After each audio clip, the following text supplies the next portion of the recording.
Utility companies need to work wherever the problems are, and on-site service and repairs help keep equipment operating. That's why many utilities trust Stellar TMAX mechanic trucks. The Stellar TMAX line has done an incredible job at helping utilities remain productive out in the field, most notably with the aluminum body, aluminum drawer packs, and of course the aluminum extruded top.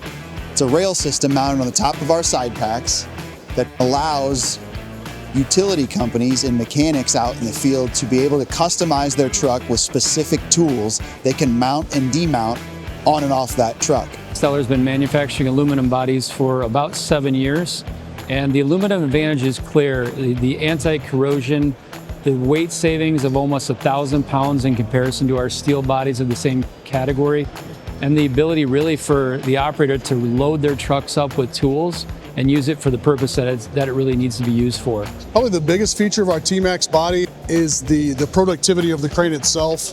Whether they're changing a tire, whether they're doing a repair on a boom, whether they're changing out a bucket, the TMAX series of mechanics trucks help them be more productive in the field and help them keep their linemen working at all times. Any utility company, big or small, can benefit from having a Stellar TMAX on their lot. To learn more about Stellar productivity solutions for utilities, visit stellarindustries.com.